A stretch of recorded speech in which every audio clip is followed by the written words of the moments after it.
He is Jay King from The Athletic, and he is Brian Robb from MassLive.com, and I am Sam Jam Packard, and together we are still Poddable! That's right, it is the best Boston Celtics podcast out there, and you are listening right now to the free edition that comes out every Monday. We are a Monday through Friday Boston Celtics podcast, and to listen to the rest of our content for the rest of the week, you can sign up on the Patreon, patreon.com/stillpoddable. You can get in at the kids level for $5 and get the Tuesday and Thursday pod, or you can sign up and be a god and get every single pod Tuesday through Friday. We'll be here every single day of the week with the best Celtics content and Celtics community out there, and we are still growing. We are coming to you on a Sunday evening, and the Celtics. That was good. That was also ad-free, guys. Did you write that down? I completely just off the top of the dome. Although I forgot right now to call him Brian B. Robb, which it's a mistake on my part. But Jay, I wanted to bring something else. When you guys were podcasting last week, you tried to call him that, but just called him Brian B. Robb, which I thought was an excellent take on a new nickname for him. B. Rob is just his nickname. No, but you called him Brian B. Like Brian, and then just said B. Robb, and then didn't say Rob. You halfway committed to the bit. Well, B is my middle initial, so that works. Well, then it works. No, it's not. All right, B. Rob would be classic, though. Well, that's what I thought his name was. But enough of the tomfoolery. We are here, and the Celtics are still the lone undefeated team in the National Basketball Association. They've won their last 3 games against the Washington Wizards, which was a blowout, and then it kind of got close, but it was really a blowout. A complete shellacking of the Indiana Pacers without Tyrese Halliburton, and then a much closer game, but still a kind of solid victory against the Brooklyn Nets on Saturday. And we are doing what we do here every Sunday or Monday podcast, is a classic case, a Poddable six-pack. That's where the 3 of us will draft the 6 things that are most interesting, most compelling, or just things that we want to talk about from the last week of Celtics basketball. Since I clearly won last week by talking about Jason Tatum's 12 pounds of muscle, I'm going to determine the draft order right now and say, Jay King, you're going first. All right. Then B. Rob, and then me, and then we'll go back around on the snake draft. I'm going to go with the Celtics offense during first halves. They had nothing but 70-point first halves this week. Last week. Nothing but. They had 75. They had 75. They had 70. They are just scoring at an outrageous rate in the first half of games. It took them a while to get going against Brooklyn. I didn't really think they made the best decisions during the first half. They weren't it wasn't like a crazy shooting game, really. Didn't feel like it, at least. And they scored 70 points in the first half again. It's crazy. You don't see this type of scoring very often. 155 points against who was it? The Nets? The Net. No, 155 was not against the Nets. Oh, against the Pacers. You nincompoop. You can't call me a nincompoop when you just completely blanked on one of 3 options. I guess that's fair. We could both be nincompoops. I think that's more accurate. But anyway, they've scored a lot of points, especially in the first half. Their starting 5 is just I think this is true just at any point. They clearly put up a lot of points in the first half, but it feels like anytime the starting 5 is in the game, they're just going to score at will. And so they might have some downturns when some bench players come in. That certainly didn't happen against the Pacers, but it feels like there's just a safety blanket and just the ease at which they're able to score when any of that starting 5. I guess, yeah, if you can put Al Horford in there, because I feel like even when he's been in there with other guys, but if it's any kind of figuration of those top 6 guys, there's just not a lot of ways that teams can guard them or even try to slow them down. The spacing has just been crazy. When they post up, it's like you literally can't help. People are just stuck on the guys next to around the perimeter, and the spacing is just crazy. It's nuts. And I don't think it'll be like that every single game, but the spacing stands out as much as anything else. Like teams just aren't able to send help when they're down low or driving. It's crazy. Sorry for cutting you off, B-Rob. No. This is but because thank this is you very for pointing out that my mic wasn't in there. First of all, you sound It is now plugged delightful now. You sound so much better. But this is funny that you picked this because I'm ready to jump right in with my second pick right now because it's directly piggybacking off of this. My question here: the Celtics are 5-0. Have they played anyone remotely good on their schedule right now? When you consider who, obviously they've played some good teams in theory. A lot of these teams have been really shorthanded for these games. So the Celtics are really good. I don't think we're anyone doubting that, but like in terms of what they're doing right now offensively, have they played a semblance of like a solid defensive team yet? Opening night, yes, maybe that was the one time they played a full strength team, the Knicks, but Heat have been a mess to start the year and we're shorthanded.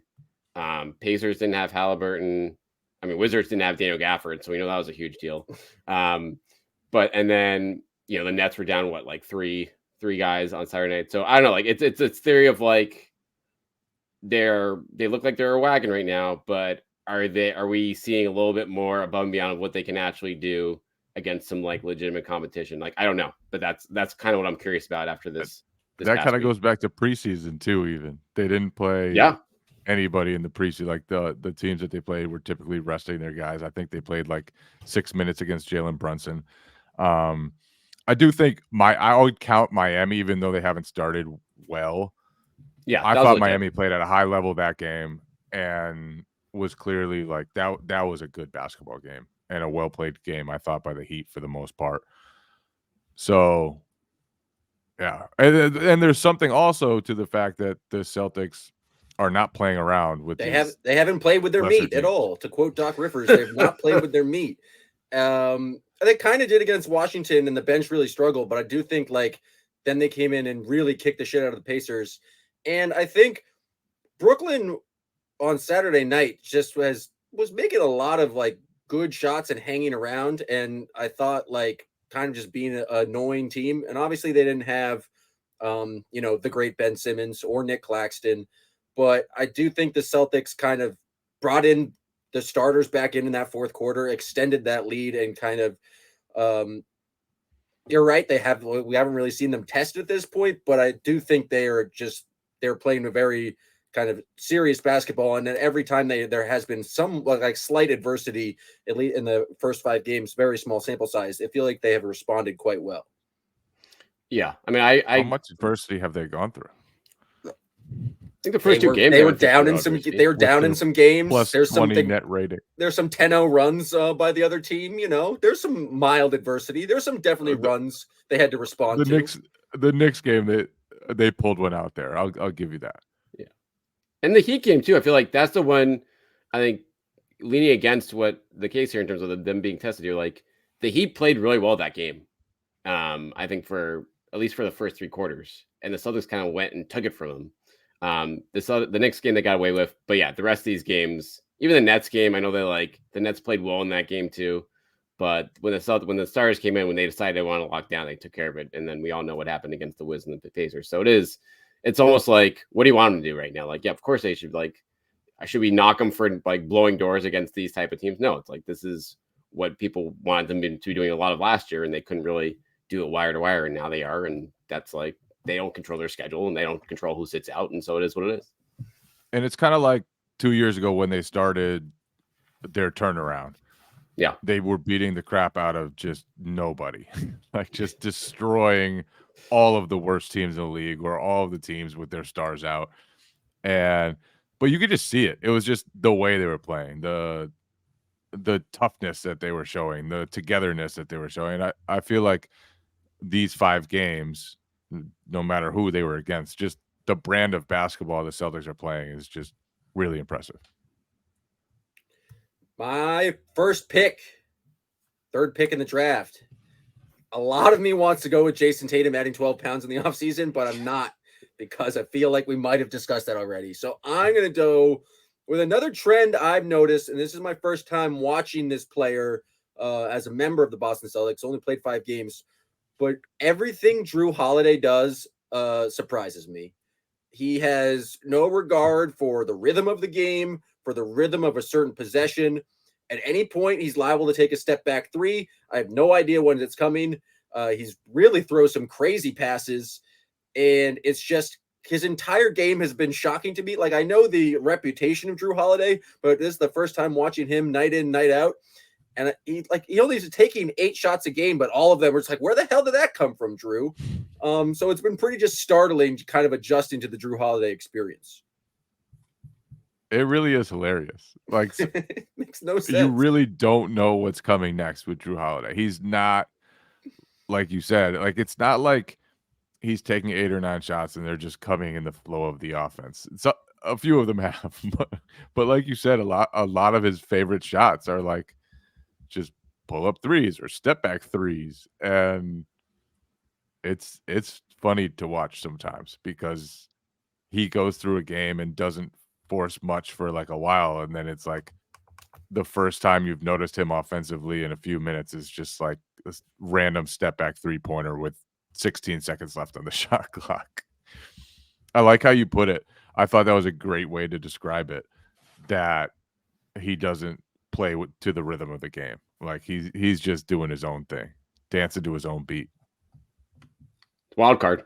It's a fun wild card. Like, I think, and to build on that, like, he is, and I think Marcus Smart would used to do some of this stuff, but Drew Holiday does it cleaner offensively than Marcus Smart in terms of, like, there haven't been how many times. I mean, there've been some bad turnovers. There's some really bad passes. There's some really bad turnovers. What the hell are you thinking there, Drew?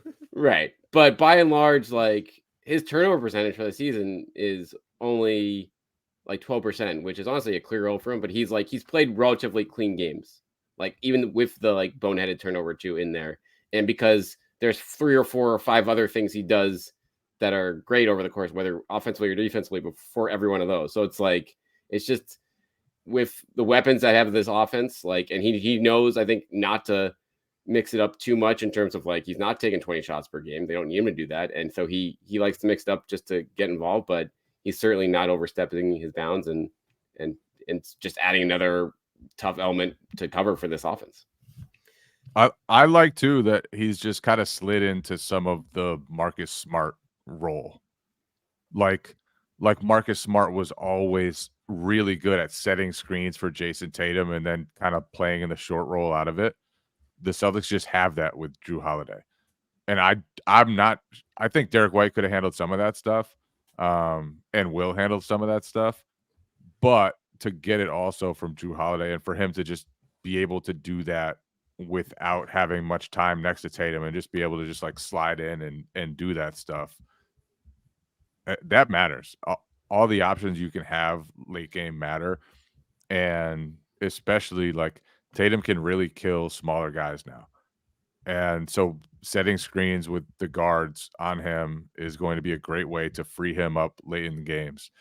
And I think it's really great for the Celtics to just have somebody who can kind of fill in the uses that Marcus Smart used to have. Holiday is also at 50-40, and he has yet to miss a free throw. So that's what I was very efficient start, even though he's just you never know what's coming next. He's freelancing, but he's still like pretty efficient. And when he takes that surprise 3, most of the times it's gone in. I remember one against the Nets. I think it was just a broken play in the corner and someone kind of overplayed it. And it didn't look like he had the 3-point shot at all, but he just kind of ended up taking it once they overplayed their hand. And he's just done very well, kind of fitting in seamlessly to the Celtics offense. And in a game where Derek White didn't play, because he was at the birth of his second kid, Drew Holiday steps in and like has 10 assists. Like he feels like he can adjust his kind of usage or his impact on the game depending on who's out there, but is very willing to just kind of take a more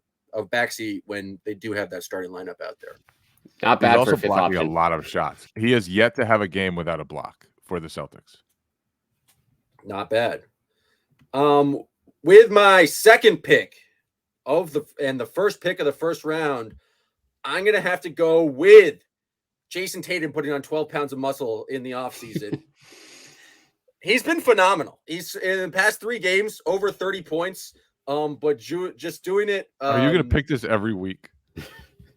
If he continues to play well, if he continues to be if the Celtics continue to be a beneficiary of that extra 12 pounds of muscle, but he became the youngest player to score 10,000 points, thing that was just kind of glossed over during the game in Brooklyn.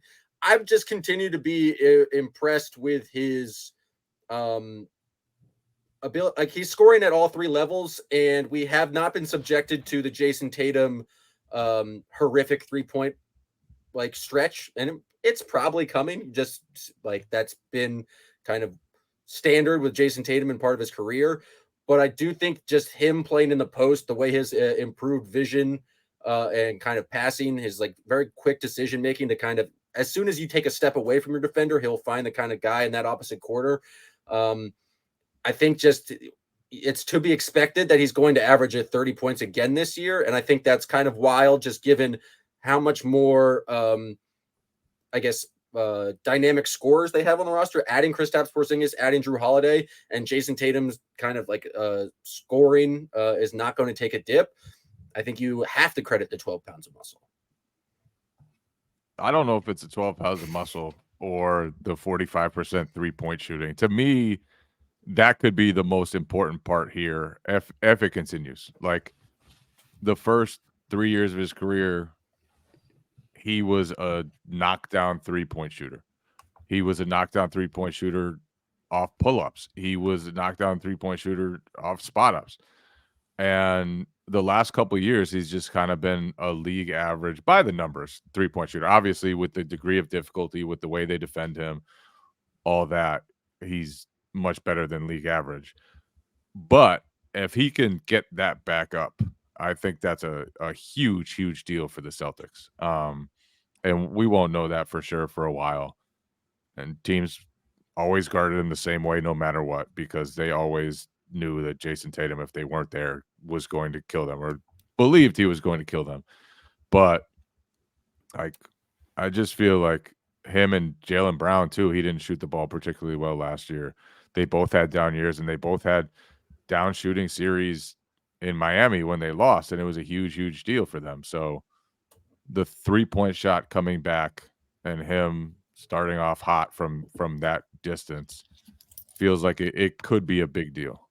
Or maybe it's nothing. Who knows? How much of that do you feel like is shot selection, Jay, for him from 3? I feel like he's still taking a lot of really tough shots.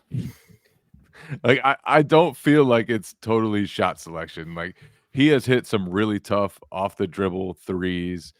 He has hit even one of the catch and shoot ones he had last night was kind of like a sidestep with a pretty close contest. I don't feel like he's had the easiest diet of 3-point shots so far. I could be wrong there. I haven't like watched them all in a row to make sure, but it just feels like he's hit a lot of really tough shots so far. And then he airballed like is the most wide open one he'll have all year. So that's like perfect. By far the most wide open one he'll have. But I agree with you. I think he's still mixing in at least one or two of like the pull up sidestep, like ones that have always been tough shots for him. Like he doesn't need to do that as much, but the fact that he's still hitting those and hitting them at a much higher rate now, like that just turns a really good Celtics offense into just like, oh, what the hell do you do with this? Because when we go that with the 12 pounds of muscle, then it's you're looking at trouble from all angles at this point. How do we know the 12 pounds of muscle isn't causing the 3-point shooting? How do we know there's not a causation loop there? Maybe there is. Maybe there is. He also is like, he only got to the line. I guess it's again where it's all small sample size caveat, but he hasn't really gotten to the line as much as he did consistently last year, and is still putting up these 30-point games. But I just think he's the straw that stirs the drink, and he's like, the Celtics offense has been very good, and they have so many weapons. But I think as we saw in the Nets game, down the stretch, teams are still going to double to try and get the ball out of Jason Tatum's hands, and that feels like a reasonable calculation because he's still, like, despite how much talent they have on the floor, is like obviously the most talented person on the team. And I thought Joe Mazzulla said something, same Tatum topic, but kind of taking this a little somewhere else. The other day, I think it was practice, Joe was talking about the off ball stuff that Tatum does and the screens that he's setting and being able to free up other guys and really free up himself too. And Joe was like, we had that last year at the beginning of the season, and then we got away from it. And that's very true. Like the first 21 games or whatever, when the Celtics offense was just lighting the world on fire, Tatum was making a living with off-ball cuts, off-ball movement, off-ball screens. And they did get away from that. And I don't know why they got away from it. I don't know whether it was just the whole offensive structure got haywire. They didn't stay committed to the principles, whatever. But like their offense is in a really good place right now, and keeping it that way, and being willing to do all the off-ball stuff because that's gonna really make things easier for him. They need to keep that up. Yeah, I feel like that's the sort of shit that like true contenders do. Like when you look at teams that like get the like that part of the game is always consistent for them on top of what they do within, being a tough shot maker. So yeah, I think that's a really good point. Thank you, Jay. All right, we've had a lot of positivity here, understandably so. We got one. I guess one area his first pick was your first pick was negative. That's true. No, you're right. No. And now he's going with the second one. Well, what do you think I have here? What's our one area concern on the roster right now? Bench. Did Peyton Pritchard leave all his buckets in the preseason? I just thought you look at his numbers right now. He's shooting 29% from the field, 17% from three. Yeah, he's fine. He's gonna keep playing. Like, this is just a slump here, but I look at this more in like the big picture situation for this team right now. Like, I think the team was incredibly high on him this summer. Obviously, gave him that big extension, which I think should age really well. But it's a fascinating perspective to me now in terms of like this team is all in on this season and next season here. Like, if they were to make any kind of move to like add like a 7th or 8th guy that wasn't Pritchard, this would probably be the guy to go here. So, but I'm fascinated to see just in terms of where you guys see his fit in the offense right now, whether there's, any concern, or do you think he's going to be someone who's going to be able to give good playoff minutes when push comes to shove, or is that going to be kind of something to watch all year long? One thing, this could sound counterintuitive, because the Celtics have so many really great scoring options around Pritchard. Even when their bench is in the game, they typically have some really good scorers in the game. I think he just needs to play with more freedom. He needs to get up tons of threes. He needs to be looking for his shot the way he did in the preseason. Does he though? If he's on the court with Jason Tatum, he's a career 40% 3-point shooter. He should be absolutely hunting his shots. Right now, it's super small sample size for him. He's played fewer than 100 minutes on the season, but he's taking fewer threes per 36 minutes than he's ever taken in his career by a couple. And I feel like there have been times when he's had opportunities to shoot one and it's kind of just let the defense react to him and get back to him. And I just feel like Peyton Pritchard is a great shooter. We've seen for 3 seasons that he's a very good shooter. And he's dangerous if you try to weaponize that. And I think he's shown that. To me, he needs to just free ball. I think he said he was free balling one time when he was in Portland and had like 17 points in 5 minutes or whatever, and Ime got mad at him. He said he was free balling. Is that the actual phrase he used? Somebody, it was either him or Ime said free balling. Hold on, I gotta find this quote. But he clearly was doing that in the preseason. Like, he's just got Jay's point, like, exactly, like he was playing without, like, it was his show for a lot of those games. And like you said, you could see him playing free and taking tough shots and making a lot of them. But yeah, but it's much easier to do that when like Sam Hauser and O'Shea Brissett are on the wings. Then it's like, I feel like the bench comes in and he's playing the way the rotation works. Or I think the way they wanted to is like White and Tatum are the first guys out, and then they come back in with Pritchard and Hauser. And so I think it's something that he definitely needs to make the adjustment to, because we saw him in the fourth quarter of the Pacers game where he's playing against their bench unit and win the rest of the bench. Like he puts up 16 points there. Like he still kind of has that playmaking and scoring in his game. I think it's just about getting comfortable and picking his spots, because they're just popping into my brain. I don't know if it was against Washington or against the Nets. It's just like a couple possessions where he drove the ball and wasn't really sure what to do and got caught with a jump ball and got tied up. And so I think it's about staying aggressive. And I think, Jay, you're right. It's probably more about staying aggressive about taking 3-point shots when they're open, and less about like him needing to be the one who probes the offense or being the main playmaker. I guess I don't want to usurp your third pick, Jay, but we're talking about kind of the bench here. So unless you were going to draft Luke Cornett, can we talk about Luke Cornett's appearance against the Nets on Saturday? Let's talk a little Luke Cornett. Absolutely. Was that going to be your next pick, though? I just don't want to step on it. That was not going to be my next pick.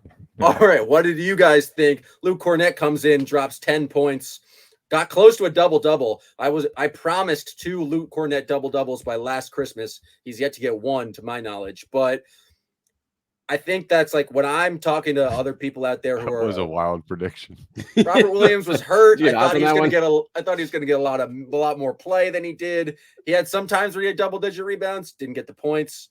Sometimes he got the double-digit points, didn't get the rebounds. But I'm talking to, I think, Celtics fans, and I think we see this on the Still Poddable chat on the Patreon app, which everyone should be participating in. It's a fun time, especially during games.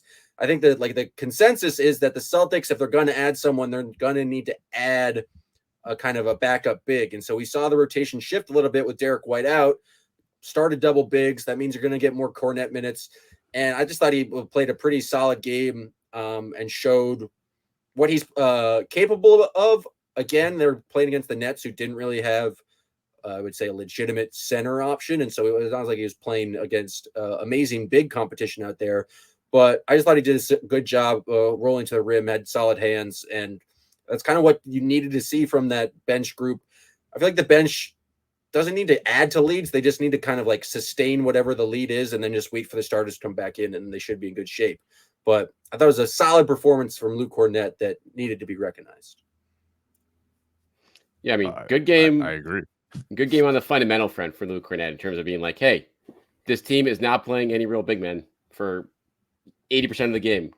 Roll to the hoop, catch the ball, finish it, which is a big deal. Like for someone like Kipple, he's usually passive in terms of that stuff, like looking to pass more than that. But he took care of business in that game after I think he didn't have a great first week of the season. So I think that's like any type of progress like this for him is something to build on. And with back-to-backs coming up, in the next couple of weeks here, he's going to get more and more chances. And like you said, Packard, like we're going to see what this team does with the big man situation. But if Cornett shows he can do this, semi-regularly when he gets 15, 20 minutes a night, like that's obviously a huge boon for, their potential options down the line. Is it my turn now? It depends if you want to add to the Luke Cornett chatter or not. I have not much to add to that Luke Cornett. That was pretty thorough Luke Cornett conversation. So my pick is Kristaps Porzingis switching quite a bit against the Nets and doing so in a pretty promising fashion. And I thought it was a super interesting matchup because the Nets started Dorian Finney-Smith at center. The Celtics started 2 centers in Al Horford and Kristaps Porzingis. And so to be up against that team, which has a lot of basically nothing but guards and wings and guys who can attack you off the dribble, to use Porzingis as a switcher, especially like late in the fourth quarter with an 8-10 point lead, the Celtics switched Porzingis a lot. And I just thought he looked really good. Like he blocked Cam Thomas on one drive, stayed with him the whole time, angled him to the other side of the rim, blocked it. He stayed up on, I think it was Dinwiddie, but stayed up, was right there, forced a miss, forced an air ball. He had a switch on to Cam Thomas, same thing, forced an air ball. And I just feel like Porzingis, most of the time, they're not going to switch him. But for him to be capable of that, and for him to be capable of that in the double big lineups to allow you to keep your structure and to do it against a team with the Nets that was really a tough matchup for that double big lineup. It was like our first super extended look at that front court, and I thought it was great. Like they had 130 something offensive rating, 100 like 4 or 5 defensive rating, so it looked great. And I just feel like Porzingis' defensive versatility probably hasn't been utilized a ton in the past, but Joe Mazzulla a few times has said, like, if you look at the numbers, he was really good in switches for a center. And he knows what he's doing, basically. He knows where he's supposed to send a guy. He knows, like, how to play the tendencies. And you could see it in that Brooklyn game. And so I thought of maybe not a development because he's a 28-year-old who's been doing this for a while, but for the Celtics, they haven't used him in switching a ton. And for him to be able to hold up the way he did in the fourth quarter, even though the game wasn't really in doubt, it was still semi-close at that point, and he just kind of shut the Nets down in like 3 straight possessions when they were trying to hunt him. I just think that's a big deal. Yeah, there's definitely parts of that game where you wondered with the way the Nets were playing, like, should they still be doing double bigs right now? Like, this is kind of slippery slope. But to your point, Jay, like Porzingis, more often than not, has acquitted himself well on the perimeter in these spots, and that is as big of a litmus test as there is, especially going like for the postseason, because that is going to be the one place where teams are going to attack them time and time again. Him on the perimeter and switches, and if he can hold up, he doesn't have to be amazing, just like fairly well on that front. If he showcases that over the course of the season, like he did on Saturday night there, like that's taking away one potential big flaw for this team. And there's very few to pick from based on the first 5 games of the year. So like it's early. We'll see how he matches up, but I definitely agree with you, Jay. Like pleasantly surprised on that front so far. They're not. Oh, sorry. Go ahead. I was gonna say it's important for like you never know what the Celtics defense is going to be, and so I feel like for them to just have that option of like, yeah, sometimes we're gonna have Kristaps in a drop, but just at any point being able to switch up the defense and make teams uncomfortable and not really know what's coming. I've liked that with the zone, and I just like that with Kristaps. You're not like locked into one specific style of defense with him, and I think that just makes the Celtics that much more dynamic on the defensive end. Yeah, look, there will be a lot stiffer tests than Cam Thomas and I don't know. Royce Cam O'Neal Thomas is and pretty fucking Spencer good. Dinwiddie. Cam Thomas can ball. And there was one play when Porzingis just kind of backed way off and Cam Thomas just shot an easy one. But I thought more often than not, Porzingis looked pretty good and impacted the shot. There was one play, Mikal Bridges hit a really tough like fadeaway on him, but it took like he went at him, did a spin move, got into a fadeaway, and Porzingis was right there to contest and made him take a really tough like 16-foot jumper. And you'll live with that. If he can force the opposing team's best scorer to do stuff like that, then I just think the more options they have, the better. And he's not just like a stationary rim protector. He can move his feet a little bit, and he's smart enough to just and long enough to give guys a little trouble in those situations. A good sign that he's healthy now too. Generally, like after the foot stuff this summer, like he just seems to be moving well. And I mean, it's a long year, but this is something I don't think we've seen much of in years past. Some of that is scheme, but I think it just part of it, like he's maybe in a better spot physically than he's been, certainly in Dallas. And, we saw him play pretty well last year, but now he's got better defenders around him. Seems like we just completed a Poddable 6-pack. I didn't hear the noise because I was yelling in my own ear, but I think it's time now to clear out the honorable mentions or any other possible notes, junk observations, bunk observations from the Nets game. I'm shocked we've gone 35 minutes so far and have not talked about it, but Joe Mazzulla is wearing some of the wackiest sunglasses ever on Saturday night. And I eventually, like it was explained to me that it was for a medical condition, but every time I saw him on the screen, it made me laugh. He looked kind of like a weird 70s drug dealer, but like he was also very serious and still Joe I Mazzulla. was thinking more jazz musician. Some would say both. He could be both, but yeah, I don't know what was going on there. I just had to bring it up. This is a Celtics podcast. I had to mention it because I don't know if we're going to get it again on Monday night. But Joe Mazzulla in funky glasses. Discuss amongst yourselves, please. I mean, it was the most read Celtics article on Mass Life after the game. So it was, why is Joe wearing these glasses? Why is? I still don't know. I still don't know the exact yeah. reason. So I believe he told reporters in attendance it was not related. He did not, unlike last year when he got raked across the eyes in a pickup game. It was not related to a pickup game, but I guess just some irritation to the eye that came up. So do you think it's part of his optimization strategy? Like, we know he stopped chewing bubble gum to get more oxygen to his brain, so he made better decisions down the stretch. Do you think this is all part of like trying to cut down on blue light? Do you think there's some pseudoscience behind this decision?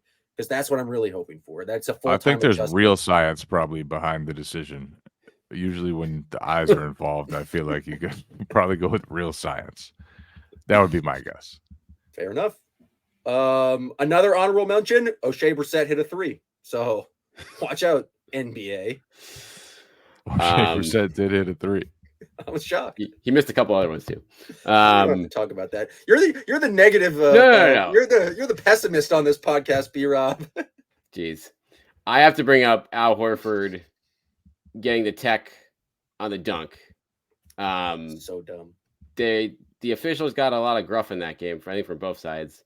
But that was one that I think it was hilarious. I think Jalen gave Horford some crap about it going up the floor. They were just laughing about it. The game was in doubt right now, but it was like hilarious. Like this man is 37 years old. Like, let him land on his legs gingerly. Like, I feel like this wasn't just this game problem. I feel like around the league this year, they're calling all these hanging on the rim situations like it's a point of emphasis when it's stupid. It's like let these guys be able to protect. I have themselves. a take. You should be able to hang on the rim as much as you fucking want. Why not? If you hang on it too hard, you know how the other team can punish you by going the other way and scoring. Short of that, you probably didn't hang on the rim too long. Like I especially that. It was Al Horford in transition, just hung for an extra second. He's 37 years old, as you said. Probably didn't want to land funky. You never know when you're going to break a hip. And it's just such an unnecessary tech. I hate all techs like that. Just let guys celebrate. Any other observations, honorable mentions, anything that needs to be talked about here on the Monday show? I'm intrigued by the Jalen. Oh, go ahead. Go ahead, Jeff. Oh, go ahead. No, go ahead. You first. I'm intrigued by the Jalen Porzingis 2-man game. I feel like they're kind of building a connection there. With Jalen obviously being the passer most of the time, and I mean a lot of it's easy mismatch up, but like Jalen's, I think, showing like almost a surprising touch to get the ball to Porzingis at times, and I think that's a weapon in Jalen's bag that we haven't seen in past seasons here. So that's, I think, very promising news, especially for the non-Tatum minutes that Jalen kind of looks like he's kind of being able to run the offense a little better in those spots, and that's creating easy offense and better numbers for the team with Tatum off the floor. Yeah, I feel like Porzingis just makes the game a lot easier for guys. And Jalen's problem has never been that he wants to play the wrong way. It's been that he doesn't always know how to. And he's had to learn how to become a better passer. He's had to learn how to become a more willing passer. And there's nothing easier than seeing a 7'3" dude open and knowing that he's a great shooter and a great finisher, and that if he's open, all you need to do is find him. It just simplifies the game so much. Like there's nothing complicated about it. Just find the 7'3" dude when he's near the hoop. I just looked up the Porzingis numbers, and Jalen has assisted him 7 times already through 5 games, which is the second among all players. Drew Holiday has assisted him 8 times. So you're not wrong about the 2-man connection. It's blooming. I mean, really, I think Jalen has had some of his best passing, and that's a low bar. But I do feel like he's committed to making it work, wants to make it work, and Porzingis, like I said, like it's just an easy target. It's like seeing Gronk over the middle, like just an easy target. And when they can run a JB KP like pick and roll with Jason Tatum just on the weak side, no one's like stepping in and stopping the rolling Porzingis there. Or they can kind of flip it around, and something I saw them do kind of more in the preseason, but it's like Tatum with the ball at the top of the key, and Kristaps sets a pin down screen for Jalen. Like that action is just going to cause so much attention from the other team's defense. It's going to be pretty hard to stop. Also, shout out to Jalen for, what was it? He hit 7 threes in the first half against Washington. A pretty solid performance by downtown Jalen Brown. But Jay, I believe you had more junk or observations. Oh, I was just gonna I thought it was funny that I saw some like Jalen backlash after the Nets game because he went 7 for 22, and I just found it funny. Like they won by 10 on the road, but they're undefeated, and like you gotta find something. And it was Jalen that night. I honestly think he's bought into trying to make it work, and there are going to be certainly some rough times. He's always had bouts of decision-making troubles, but I just think, and the Porzingis, I do think Porzingis just really helps him, simplifies the reads. And then, but yesterday's first half was hilarious. Especially like the first 6 minutes, because it was like the Celtics did not pass. They were not passing. It was just like all no pass 3-pointers, and they built like a 10-point lead. That was it. Like they really, I thought they took really some zany shots early. Were not committed zany. They were not committed to moving the ball at all, and they haven't really been committed to moving the ball, and maybe they don't have to be, but it was pretty funny the first like 6 minutes, because I was like, that's a tough shot. Oh, it went in. That's a tough shot. Also went in. And they just weren't passing, were making, and I guess that works. That's fair. When you don't pass, their turnover rate's way down this year. So it's like, hey, we have this mismatch. Let's just put it in. Let's like cut out the middleman here, and it seems to be working. So it is like, it'll be fascinating to monitor that the year going on. But yeah, it's hilarious because it's like, why would you, like, they're getting these great looks, so they're thinking, yeah, I don't want to turn it down a great look early just because they have it. Just fire it up and see what happens here. It seems like that is it. We've run out of observations.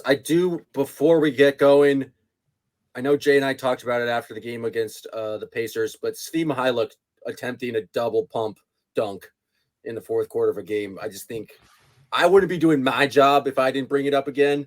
And so I just thought we needed to kind of give it the proper respect. Shout outs to Svi.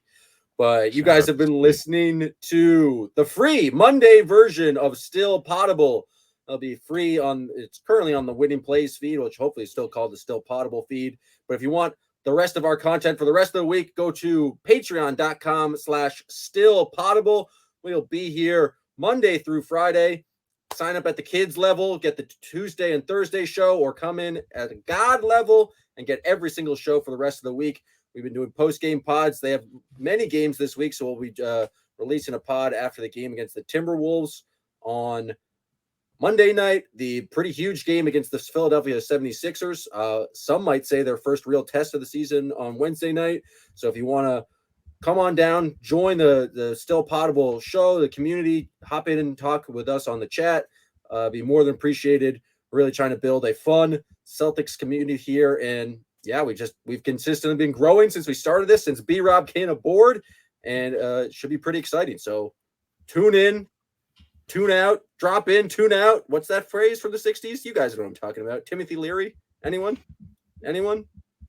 No? Who? Yeah, nothing. Nothing? What team did he play for? Harvard. He was a Harvard professor, got real into psychedelics.